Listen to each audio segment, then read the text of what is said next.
क'क्राझार जिल्ला बर' माहारि फरायसा आफादनि दिनै जोनोम सान आरो बे 4 बोसोर जानानै थांबाय जे बर' माहारि फरायसा आफादा जे लामा हान्थिनाया आरो बे हाबाफारिखौ जोंहा बर' माहारि फरायसा आफादनि आन्चलिक एबा खोन्दो कमिटि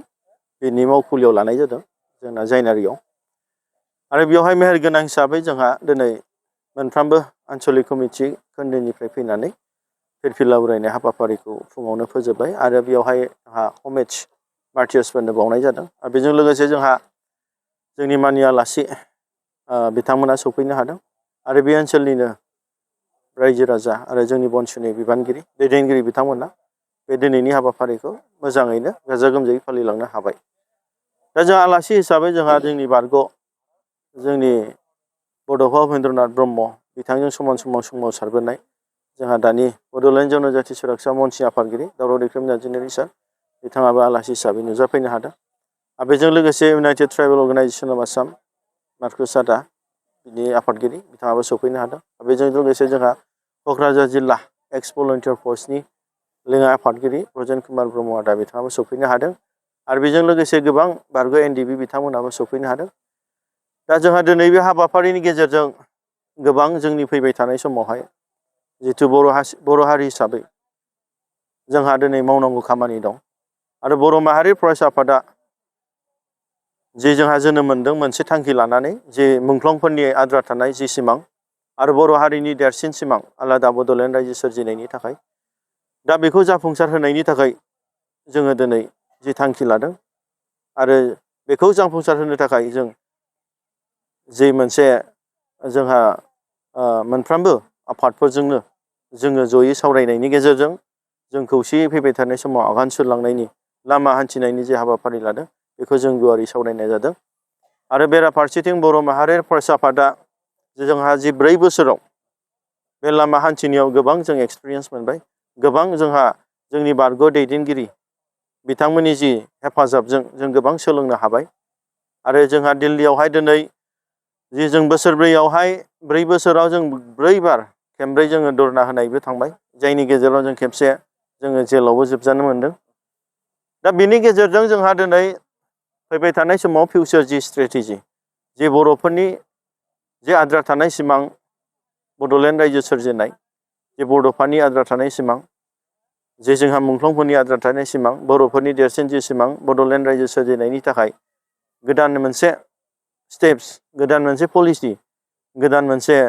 सान्थौ आरो सानस्रिजों बेखौ एचिभ खालामनो थाखाय आरो बेखौ मोननो थाखाय जि जोङो पलिसि जि जों खालामगोन बेखौ जों मोजां भाबैनो बानायलांगोन आरो जोंनि बर' माहारि फरायसा आफादा जोनोम जानायनिफ्रायनो जि जों मोसा फिसाबादि देरनानै जोनोम जादों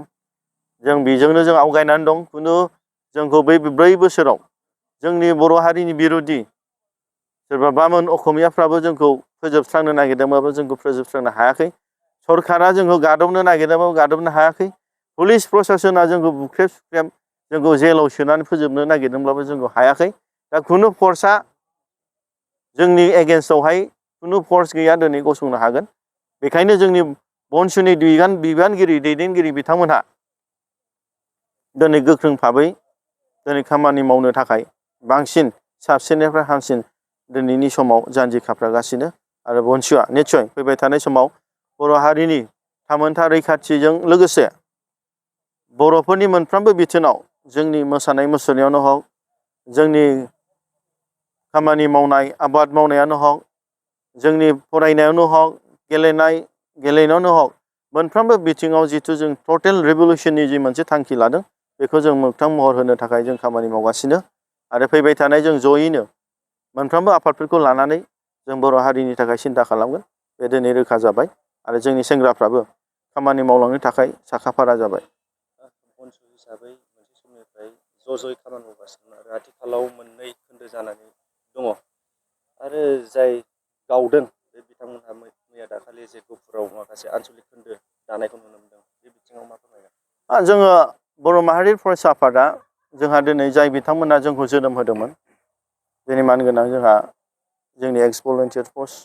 जोंनि एक्स NDP आरो जोंहा दिनै बै समनि बड'फाजों समान समान सोमावसारबोनाय मानगोनां सानसुमा बैसोमुथियारि सारमोन आरो दावराव दैख्रेब सारमोन बे BoNSU हिसाबै जेरै BoNSU दं ओरै दं जेरै जोङो फाउन्डिं हिसाबै जों दं, जोंजोंनो दं। नाथाय एकजन दाख्लै जोंनि डिस्ट्रिक्टनि साफा सानै आरो जोंनि BoNSUनि आगोलनि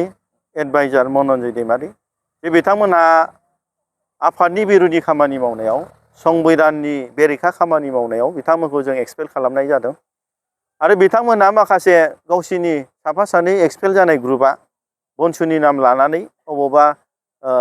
खोन्दो दानाय माबा माबि आनसलिक दानाय जों रिपर्ट मोनदों। आरो बिथांमोना जे जों रिपर्टबो मोनबाय थादों माखासे जि थांखिखौ लानानै बिथांमोना ग्रुपिजम खालामदों, जाय बिथांमोनखौ जों इलिगेल एक्टिभिटिस BoNSUनि नाम लानानै अबावबा सिन्डिकेटनि खामानि मावनाय, सोरबा जोंनि लिडार्सफोरनि नाम लानानै खामानि मावनाय, दा बेफोरनिफ्राय जोङो माने मुक्ति मोननो थाखाय बिथांमोनखौ जों एक्सपेल खालामनाय जादोंमोन। मानो होनब्ला BoNSUखौ बर' हारिनि दिनै मोनसे आलादा रायजो बिग्रा फरायसा आफाद हिसाबै दिनै बामोन असमियाफ्रा फोजोबस्रांनो जोंखौ बुहुत षड़यन्त्र बानायदों। बै समनिफ्रायनो पुलिस प्रसासन बाहायनानैबाबो फोजोबस्रांनायनि जि मोनसे षड़यन्त्र लादोंमोन। नाथाय बेखौ जोङो बारबोनानै, बेखौ जोङो सांग्राङै फैनानै जोङो साबधान भाबै जों फैनो हादों। नाथाय दिनै बिथांमोना एखे जि ट्रेपआव जोंखौ फासिनो नागिरदों, बे इलिगेल एक्टिभिटिसाव खामानि मावनानै बे मनन्जय दैमारिनि दैदेननायाव बे जोंखौ फोजोबस्रांनायनि जि लामा, माने बियो दिनै जाबाय थादोंमोन। निस्सय जानो हागौ जे बिथांमोनाथ' बिजनेसमेन मानसि, सोरबा बिर'धिफोरनिफ्राय थाखा फैसा लानानैबाबो माखासे क्राइसिस समावहाय माखासे खामानिबो मावदों जानो हागौ। बेखायनो बिथांमोननि लाइनजों बिथांमोना मावदों जानो हागौ। दा बेवहाय जोङो स्ट्रं भाबै गसंदों। जिहेतु BoNSUआ मुंख्लंफोरनि बोर लानानै बिथांमोनखौ मान बावनानैसो जों जोनोम मोननाय। आरो BoNSU आफादखौ दिनै मोनफ्रोमबो बै समनि बिग्रायारि बिथांमोननि आशीर्बाद, सापर्ट, इन्टेलेक्सुवेल्सफोरनि सापर्टआवसो जों जोनोम मोननाय। बेयाव बेक्ति हिसाबै जोङो दायाखै बेखौ, गासैबो बर' हारिनि रायजो राजा बिथांमोन, सानसुमै बिथांमोनहानो जे मोनसे थांखि लानानै जे बर'फोरनि जि स्पिरिट, जे आलादा रायजो बिनायनि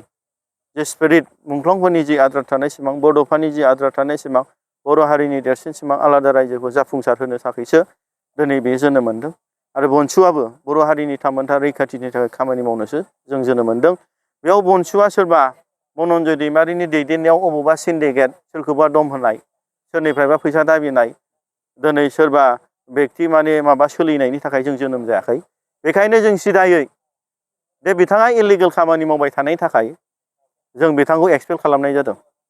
आरो बेजों लोगोसे बिनि सापर्टार, बिनिनो हार्डकर एखे गारांजों मेथाइ खनग्रा, एखे गारांजों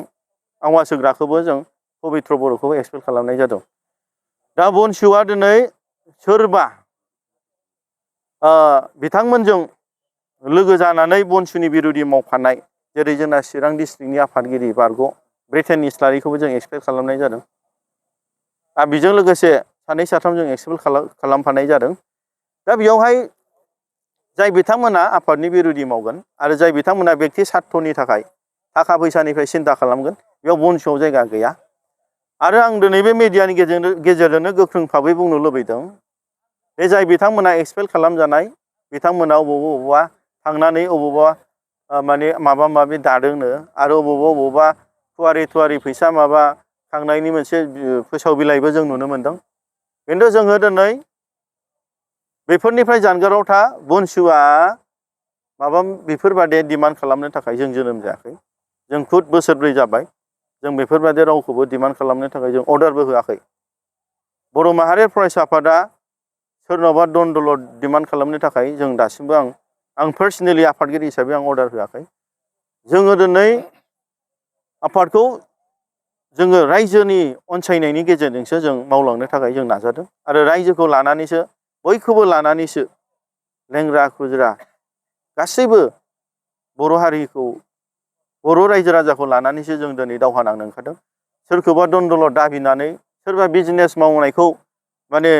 दाबिनानै, थाखा फैसा दाबिनानै, खस्थ' होनानै जों आलादा रायजो बिनो जों ओंखारबोआखै। बेखायनो जोंनि मानगोनां रायजो राजा नोंथांमोनहा सोरबाफोर बेफोरबादि BoNSUनि नाम लानानै बेफोरबादि खालामदोंब्ला हमनानै दोन, जों थांगोन, जों बिसार खालामगोन। आरो बिथांमोना आयेननि बाबै, BoNSUनि संबिधान बाबै एक्सपेल ग्रुप, BoNSUनि खुनु मोन्थाय गैया। आरो बेयावहाय जोंहा एसपिनोबो क'क्राझाराव जों मोनसे आर'ज बिलाइ होखानाय। आरो बेनि गेजेरजों सोरबाफोर बेफोरबायदि खोनादोंब्ला निस्सय नोंथांमोना रिपर्ट हरनो हागोन सेन्ट्रेल BoNSU एबा मोनफ्रोमबो डिस्ट्रिक्टआव जोंहा डिस्ट्रिक्ट कमिटि दंखायो बेयावहाय दा बिथांमोनखौ आरो बेफोरबायदि इलिगेल मावनायनिफ्राय नुदोंब्ला आरो मिन्थिदोंब्ला जोंनि समाजनि बुद्धिजिबि मेलेमजिबि बिथांमोननिफ्राय गोजानाव था बिथांमोननि जि थांखि आरो जि स्ट्रेटेजि थांनाय समाव जि जोंखौ फोजोबनो नागिरदोंमोन बै फोजोबग्रा मानसिफोरजों बिथांमोना लोगो नांनानै जोंनि एगेन्स्टआव खामानि मावनाय बुहुत एभिडेन्स रिपर्ट दङ दा बिथांमोना बिथांमोननिफ्राय थाखा फैसा लानानै जोंनि एगेन्स्टआव मिटिं खालामनाय बेबो जों रिपर्ट दङ BoNSUआ